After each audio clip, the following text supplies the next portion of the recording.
Hello friends, welcome back my YouTube channel PK Royal Education. Today let's know the correct use of modals. यानी friends, आज हम लोग models के सही प्रयोग के बारे में सीखते हैं। तो friends, first of all we should know what is the use of modals. यानी फ्रेंड्स, सबसे पहले हम लोग ये सीखते हैं कि मॉडल्स का प्रयोग कैसे करते हैं और कहाँ करते हैं। तो आप देख सकते हैं कि यहाँ पे लिखा हुआ है a model is a verb. यानी जो मॉडल होता है वह एक क्रिया होती है दैट एक्सप्रेसेस, जो कि व्यक्त करती है नेसेसिटी, अनिवार्यता को, अनसर्टेनिटी, अनिश्चितता को, पॉसिबिलिटी, संभावना को, और परमिशन अथवा आज्ञा को। तो हम कह सकते हैं कि जो मॉडल होता है वह एक ऐसी क्रिया होती है जो कि अनिवार्यता को, अनिश्चितता को, संभावना को और आज्ञा को व्यक्त करती है। और ये जो मॉडल होता है इसे also known as modal auxiliary और मॉडल वर्ब, यानी ये जो मॉडल होता है इसे मॉडल ऑक्सिलरी अथवा मॉडल वर्ब के नाम से भी जाना जाता है। तो फ्रेंड्स, यहाँ पे आपको लगभग 10 मॉडल्स के यूज के बारे में, प्रयोग के बारे में बताया जा रहा है, जिसमें आपका पहला मॉडल कैन है जिसका पास्ट फॉर्म कुड होता है, और अगला है मे जिसका पास्ट फॉर्म माइट होता है, और अगला है विल जिसका पास्ट फॉर्म वुड है, शैल जिसका पास्ट फॉर्म शुड है, मस्ट और ऑट टू। यानी लगभग आपको यहाँ पे 10 मॉडल्स के बारे में बताया जा रहा है। फ्रेंड्स, मॉडल्स 2 और भी होते हैं जैसे कि नीड और डेयर, लेकिन फ्रेंड्स उसका प्रयोग आपको अगले वीडियो में देखने को मिलेगा। तो फ्रेंड्स, चलिए हम लोग इस 10 मॉडल्स के प्रयोग के बारे में अच्छे से सीखते हैं, गहराई से इसके बारे में जानते हैं कि इसका हम लोग कहाँ पे और कैसे प्रयोग करते हैं। तो फ्रेंड्स, चलिए हम लोग जानते हैं कि मॉडल्स का प्रयोग कहाँ और कैसे स्थितियों में किया जाता है। तो फ्रेंड्स, सबसे पहले हम लोग कैन के बारे में बात करते हैं।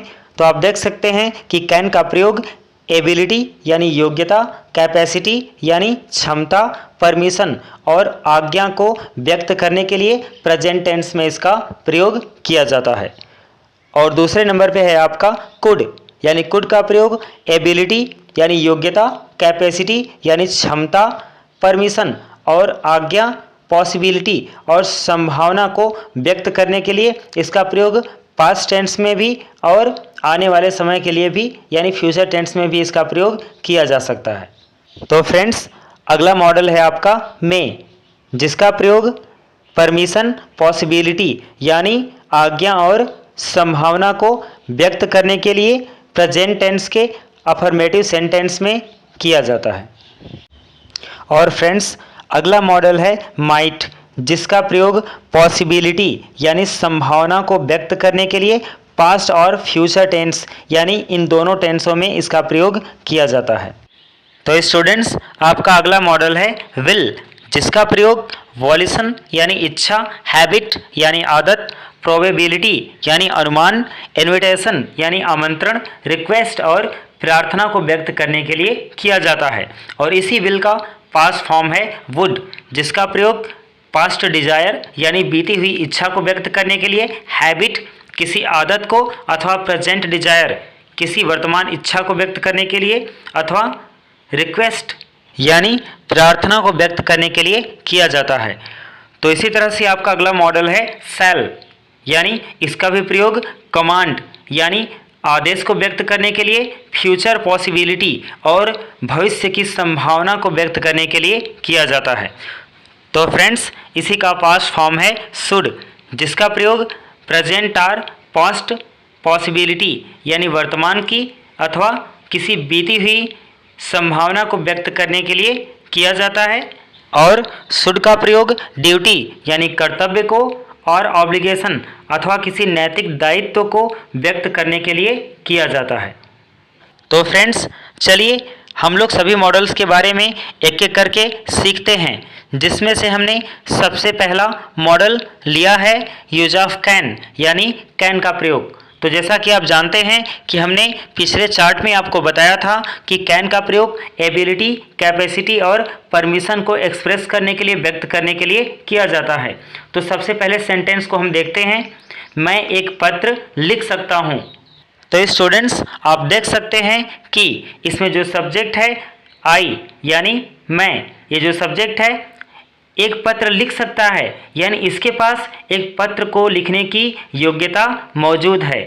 तो हमने कहा था कि जो कैन होता है वह किसी भी एबिलिटी को, किसी भी योग्यता को व्यक्त करने के लिए इसका प्रयोग एज अ मॉडल के रूप में किया जाता है।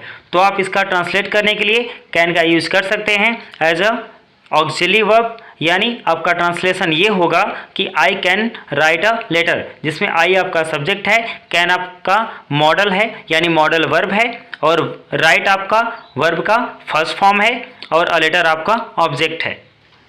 तो फ्रेंड्स चलिए आपके दूसरे सेंटेंस पे चलते हैं, क्या तुम इस बक्से को उठा सकते हो। तो फ्रेंड्स आप देख सकते हैं कि इस सेंटेंस में किसी व्यक्ति के क्षमता के बारे में पूछा गया है, कैपेसिटी के बारे में पूछा गया है। तो हम लोग इसका ट्रांसलेशन करने के लिए भी कैन का प्रयोग कर सकते हैं। तो आपका ट्रांसलेशन होगा can you lift this box, यानी क्या तुम इस बक्से को उठा सकते हो। इसी तरह से फ्रेंड्स आपका तीसरा उदाहरण, तीसरा सेंटेंस कुछ इस प्रकार है, तुम अब जा सकते हो, यानी कहा जा रहा है कि कोई व्यक्ति है जो कि किसी दूसरे व्यक्ति को परमिशन दे रहा है, आज्ञा दे रहा है कि अब तुम जा सकते हो। तो फ्रेंड्स आप देख सकते हैं कि इस सेंटेंस से हमें परमिशन का बोध हो रहा है, परमिशन के बारे में, आज्ञा के बारे में पता चल रहा है। तो आप इसको भी ट्रांसलेट करने के लिए कैन का यूज कर सकते हो, जैसे कि इसका ट्रांसलेशन हो जाएगा यू कैन गो नाउ, यानी तुम अब जा सकते हो। तो फ्रेंड्स आप ये भी जान लीजिए कि परमिशन को एक्सप्रेस करने के लिए कैन के साथ साथ आप मे का भी प्रयोग कर सकते हैं, यानी इसका ट्रांसलेशन कुछ ऐसे भी हो सकता है यू मे गो नाउ, यानी तुम अब जा सकते हो। तो फ्रेंड्स चलिए आपके अगले मॉडल कुड के प्रयोग के बारे में जानते हैं। तो जैसा कि हमने आपको बताया था कि जो कुड का प्रयोग है वह एबिलिटी, कैपेसिटी और परमिशन को व्यक्त करने के लिए किया जाता है। तो सबसे पहले आपके पहले उदाहरण को देखते हैं, पहले सेंटेंस को देखते हैं, जो कि लिखा हुआ है मैं एक पत्र लिख सकता था। यानी इस सेंटेंस में बताया जा रहा है कि जो सब्जेक्ट है उसके पास पास्ट टेंस में यानी बीते हुए समय में पत्र लिखने की योग्यता मौजूद थी। तो इसका ट्रांसलेशन कुछ इस तरह से होगा I could write a letter, यानी मैं एक पत्र लिख सकता था। तो इसी तरह से फ्रेंड्स आपका दूसरा सेंटेंस है क्या तुम इस बक्से को उठा सकते थे। यानी फ्रेंड्स इस सेंटेंस में सब्जेक्ट जो यू है, तुम है, इसके पास्ट कैपेसिटी के बारे में बताया जा रहा है, बीती हुई क्षमता के बारे में बताया जा रहा है। तो आप इसका ट्रांसलेशन भी कुड का प्रयोग करके कर सकते हैं, जैसे कि इसमें बनाया गया है could you lift this box, यानी क्या तुम इस बक्से को उठा सकते थे। तो इसी तरह से सेंटेंस आपका अगला है तुम घर जा सकते हो। यानी फ्रेंड्स आप देख सकते हैं कि ये जो हिंदी सेंटेंस है ये इससे पता चल रहा है कि ये जो सेंटेंस है ये प्रेजेंट टेंस में है। तो आप कुड का प्रयोग प्रेजेंट टेंस में किसी परमिशन को एक्सप्रेस करने के लिए भी कर सकते हैं। लेकिन फ्रेंड्स ये जो सेंटेंस होगा ये काफ़ी लेस पॉजिटिव होगा, यानी कम सकारात्मक होगा। इसका मतलब यह है कि जो परमिशन देने वाला, जो आज्ञा देने वाला व्यक्ति है, यह जिस दूसरे व्यक्ति को आज्ञा दे रहा है यह पूर्ण मन से आज्ञा देने में सक्षम नहीं है। तो ऐसी स्थिति में हम लोग कुड का प्रयोग कर सकते हैं। तो फ्रेंड्स आपका अगला सेंटेंस है तुम तब घर जा सकते थे, यानी तुम घर जा सकते थे। तो ये जो सेंटेंस है इससे भी पास्ट परमिशन का बोध होता है। तो आप इसका ट्रांसलेशन भी कुड का प्रयोग करके कर सकते हैं, यानी आपका ट्रांसलेशन होगा you could go home then. तो फ्रेंड्स चलिए अब आपके अगले मॉडल की तरफ बढ़ते हैं, जो कि है यूज ऑफ मे, यानी मे का प्रयोग। तो आप देख सकते हैं, और जैसा कि हमने आपको पिछले चार्ट में बताया भी था कि जो मे का प्रयोग होता है वह परमिशन को, पॉसिबिलिटी को व्यक्त करने के लिए किया जाता है। तो फ्रेंड्स चलिए पहले सेंटेंस को देखते हैं, तुम घर जा सकते हो। यानी इस सेंटेंस से हमें परमिशन यानी आज्ञा का बोध होता है। तो हम क्या करेंगे कि हम इसको ट्रांसलेट करने के लिए मे का प्रयोग करेंगे। तो आपका ट्रांसलेशन हो जाएगा यू मे गो होम, यानी तुम घर जा सकते हो। इसी तरह से फ्रेंड्स आपका अगला सेंटेंस है कल बारिश हो सकती है, यानी आने वाले कल की बात करी जा रही है कि आने वाले कल में बारिश हो सकती है। तो हम इसको दो तरीके से बना सकते हैं। पहला तरीका होगा इट मे रेन टुडे, यानी कल बारिश हो सकती है। तो ये जो मे का प्रयोग है, अगर हम मे का प्रयोग करके इस सेंटेंस को बनाते हैं तो ये जो सेंटेंस है ये मोर पॉसिबल होगा, यानी कल बारिश होने की संभावना अधिक हो सकती है।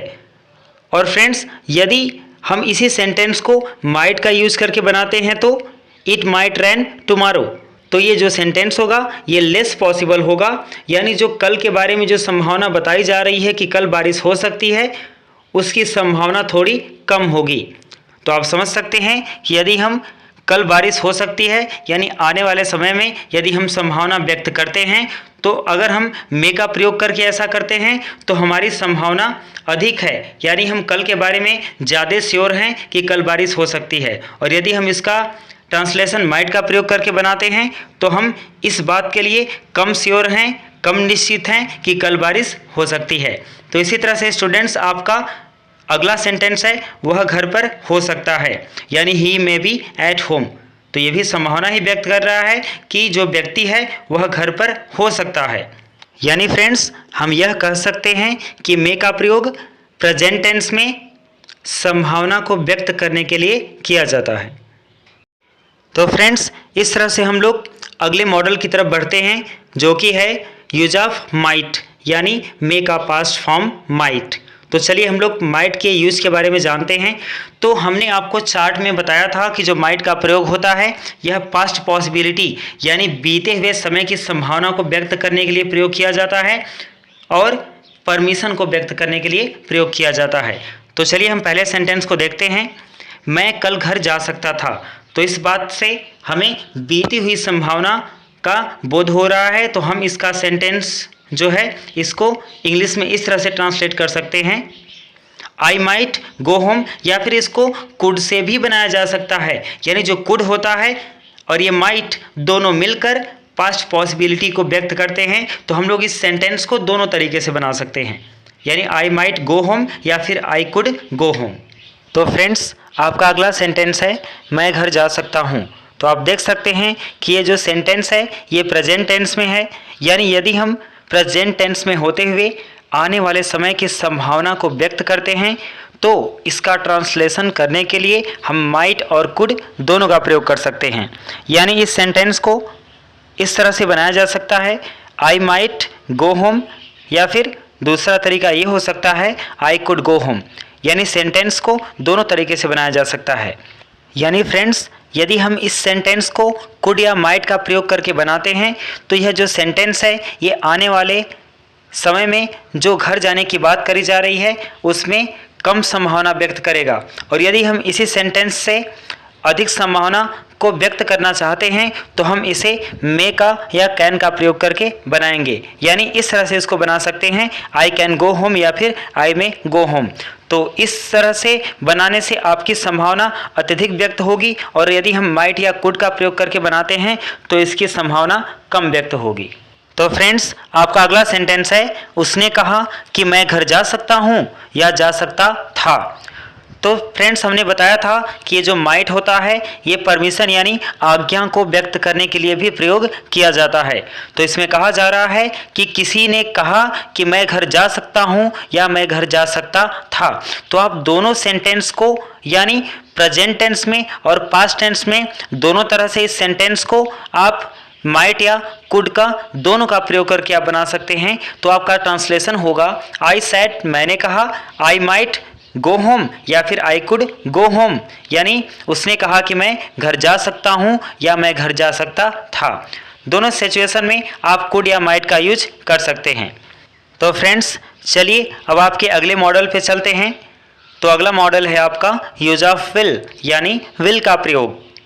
तो जैसा कि आप जानते हैं कि हमने आपको चार्ट में बताया था कि जो विल है इसका प्रयोग इच्छा को व्यक्त करने के लिए यानी वॉल्यूशन या विश को व्यक्त करने के लिए, हैबिट यानी आदत को व्यक्त करने के लिए, प्रोबेबिलिटी यानी पूर्वानुमान या फिर प्रायिकता या कल्पना को व्यक्त करने के लिए, या फिर इन्विटेशन आमंत्रण को व्यक्त करने के लिए, अथवा रिक्वेस्ट यानी प्रार्थना को व्यक्त करने के लिए किया जाता है। तो चलिए आपके पहले सेंटेंस पे चलते हैं। मैं तुम्हारी सहायता करूंगा, यानी इस बात से लग रहा है कि जो सब्जेक्ट आई है वह अपनी इच्छा को व्यक्त कर रहा है, तो इसको ट्रांसलेट करने के लिए हम लोग विल का यूज करेंगे, यानी आपका ट्रांसलेशन होगा आई विल हेल्प यू, मैं तुम्हारी सहायता करूंगा।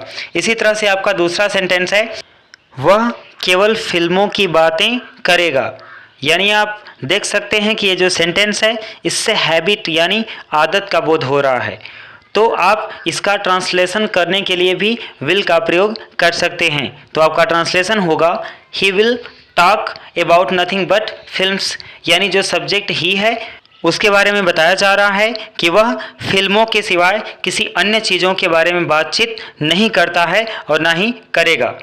तो सेंटेंस अगला है आपका मैं सोचता या मानता हूँ।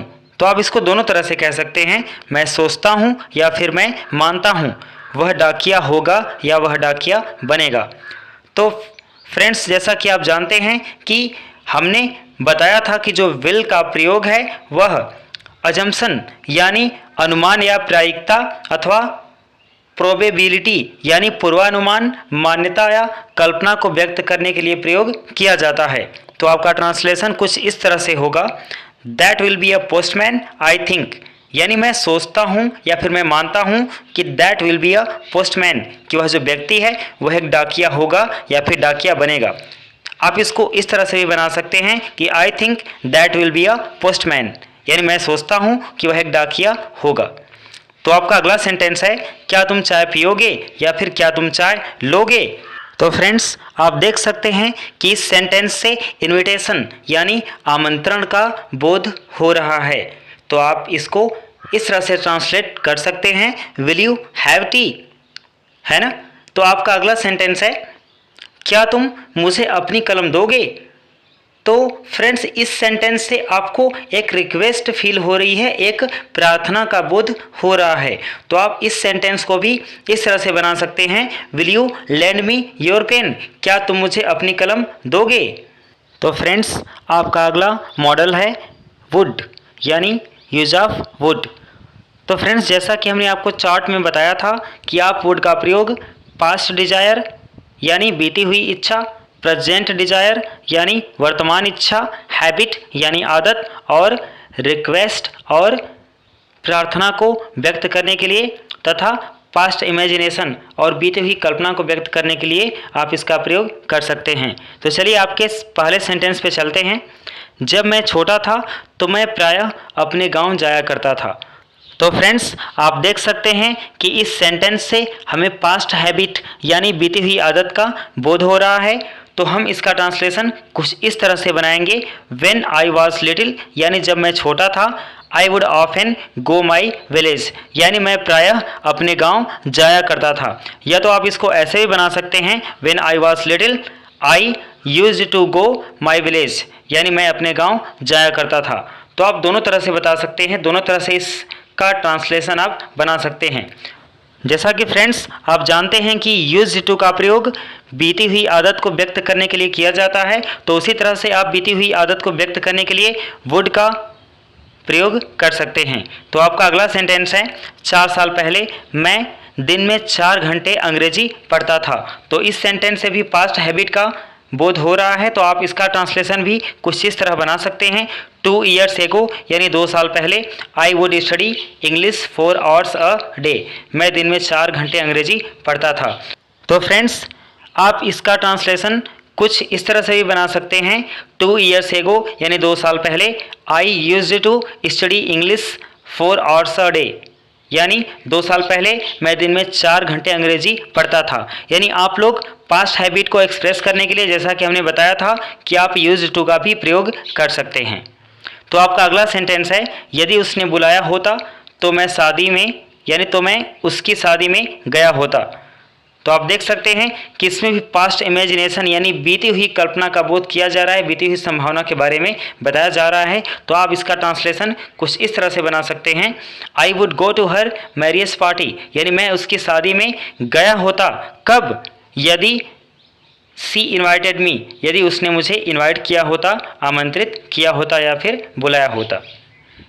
इसी तरह से फ्रेंड्स आपका अगला सेंटेंस है, मैं तुम्हारी सहायता करना पसंद करूंगा। यानी जैसा कि हमने बताया था कि वुड का प्रयोग प्रेजेंट डिजायर को भी एक्सप्रेस करने के लिए किया जाता है। तो इस सेंटेंस में आपको प्रेजेंट डिजायर यानी वर्तमान इच्छा का बोध होता हुआ दिखाई पड़ रहा है। तो आप इसका ट्रांसलेशन भी कुछ इस तरह से करेंगे, I would like to help you, यानी मैं तुम्हारी सहायता करना पसंद करूंगा। यानी प्रेजेंट में होते हुए भी फ्यूचर की जो डिजायर है, जो इच्छा है, वो इसमें व्यक्त की जा रही है। तो फ्रेंड्स आपका अगला सेंटेंस है, क्या तुम मुझे अपना स्कूटर उधार दोगे।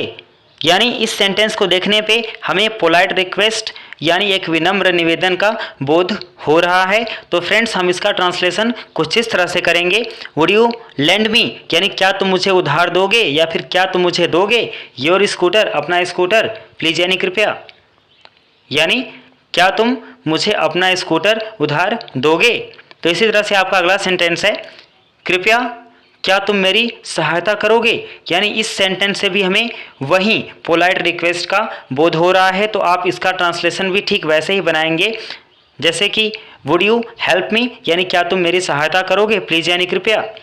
तो आप ये कह सकते हैं कि ये जो वुड है इसका प्रयोग प्रेजेंट डिजायर और पोलाइट रिक्वेस्ट को एक्सप्रेस करने के लिए भी प्रयोग किया जाता है। तो फ्रेंड्स आपका अगला मॉडल है यूज ऑफ शैल। यानी हमने आपको चार्ट में बताया था कि जो शैल का प्रयोग है वो आने वाले फ्यूचर टेंस के लिए और फ्यूचर टेंस में कमांड यानी आदेश बताने के लिए किया जाता है। तो आपका पहला सेंटेंस है, मैं घर कल जाऊंगा, यानी I will go home tomorrow. तो आप देख सकते हैं कि इसमें जो आई है इसके साथ विल का यूज हुआ है, विल का प्रयोग हुआ है। जैसा कि आप जानते हैं कि आई के साथ और वी के साथ शैल का प्रयोग होता है, लेकिन जब हमें अधिक संभावना व्यक्त करनी होती है, अपनी बातों को दृढ़तापूर्वक कहना होता है, तो हम आई वी के साथ शैल का प्रयोग न करके विल का प्रयोग करते हैं।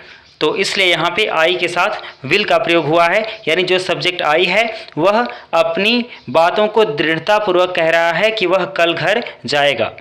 तो आपका अगला सेंटेंस है, वह फिर मेरे घर में प्रवेश नहीं करेगा।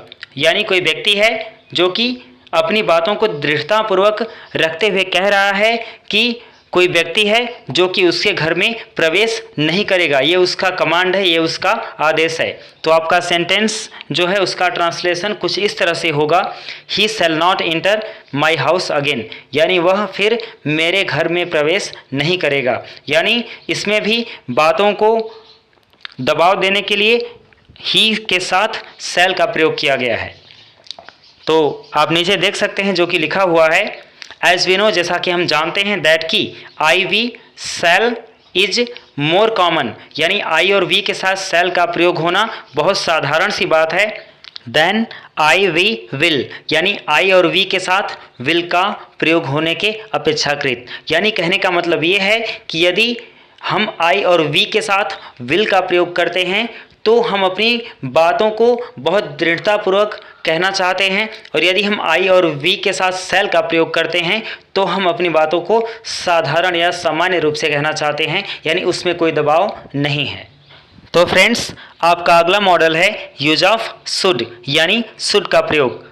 तो जैसा कि आपको चार्ट में बताया गया है कि जो शुड का प्रयोग है ये प्रेजेंट पॉसिबिलिटी यानी वर्तमान की संभावना को व्यक्त करने के लिए, पास्ट पॉसिबिलिटी यानी बीते हुए समय की संभावना को व्यक्त करने के लिए, तथा ड्यूटी और ऑब्लिगेशन यानी कर्तव्य का अथवा नैतिक कर्तव्य का बोध करने के लिए किया जाता है।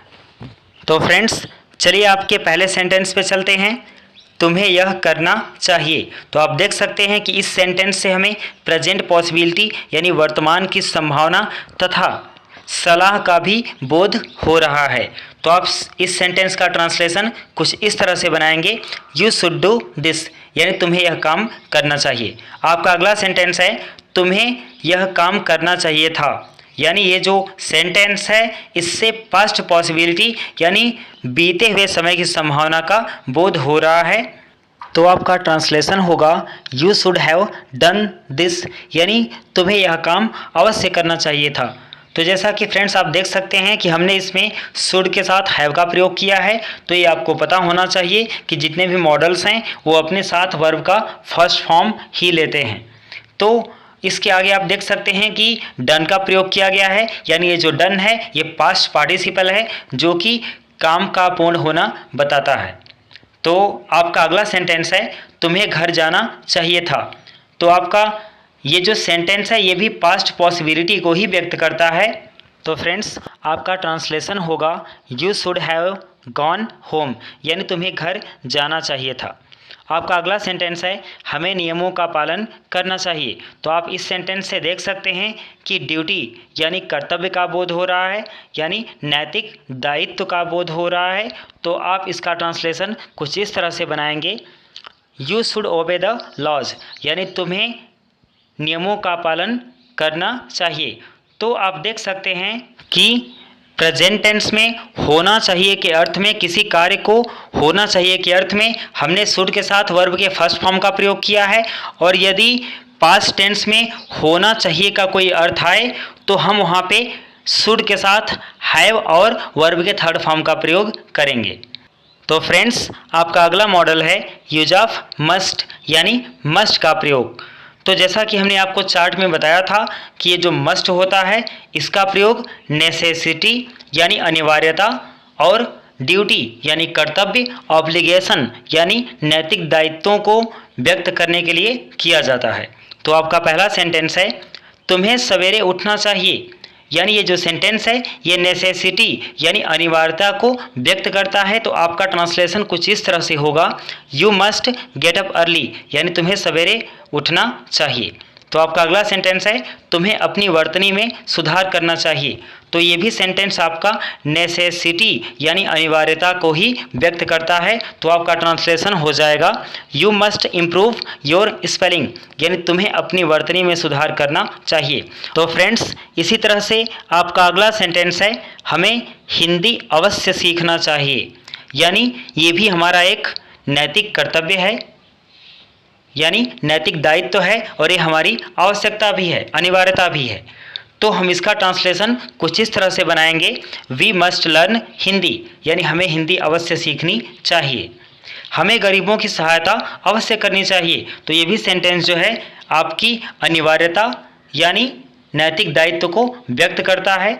तो आप इसका ट्रांसलेशन कुछ इस तरह से बनाएंगे we must help the poor, यानी हमें गरीबों की सहायता अवश्य करनी चाहिए या फिर करनी चाहिए। तो फ्रेंड्स अब आपके अगले मॉडल की ओर चलते हैं जो कि है यूज ऑफ ऑट टू, यानी ऑट टू का प्रयोग। तो जैसा कि हमने चार्ट में आपको बताया था कि जो ऑट टू है इसका प्रयोग मोरल ऑब्लिगेशन यानी नैतिक दायित्व, नैतिक कर्तव्य, डिजायरेबिलिटी यानी इच्छा, प्रोबेबिलिटी यानी मान्यता, कल्पना अथवा पूर्वानुमान को व्यक्त करने के लिए किया जाता है। तो आपका पहला सेंटेंस है हमें अपने पड़ोसियों से प्रेम करना चाहिए। तो आप देख सकते हैं फ्रेंड्स कि ये जो सेंटेंस है इससे हमें मोरल ऑब्लिगेशन यानी नैतिक दायित्व का बोध हो रहा है, नैतिक कर्तव्य का बोध हो रहा है। तो आप इसका ट्रांसलेशन कुछ इस तरह से बनाएंगे we ought to love our neighbours, यानी हमें अपने पड़ोसियों से प्रेम करना चाहिए। अगला सेंटेंस है हमें उसकी सहायता करनी चाहिए। तो आपका ट्रांसलेशन होगा, यानी ये जो सेंटेंस है ये इच्छा को व्यक्त कर रहा है। तो आपका ट्रांसलेशन हो जाएगा we ought to help her और हिम, यानी हमें उसकी सहायता करनी चाहिए। इसी तरह से आपका अगला सेंटेंस है कीमतें शीघ्र ही कम होनी चाहिए। तो फ्रेंड्स ये जो सेंटेंस है ये भी प्रोबेबिलिटी यानी मान्यता को या तो कल्पना को या तो कह सकते हैं कि यह पूर्वानुमान को व्यक्त करता है। तो आपका सेंटेंस जो है इसका ट्रांसलेशन यह होगा प्राइसेस यानी जो कीमतें हैं ऑट टू कम डाउन सुन, इन्हें शीघ्र ही कम होना चाहिए।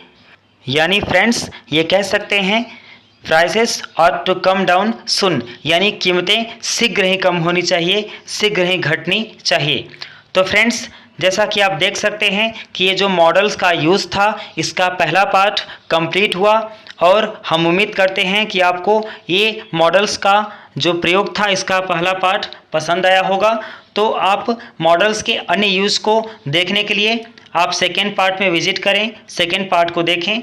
और फ्रेंड्स यदि आप हमारे वीडियो को पसंद करते हैं तो आप इसे लाइक करें, शेयर करें और वीडियो देखने के लिए आपका बहुत बहुत धन्यवाद।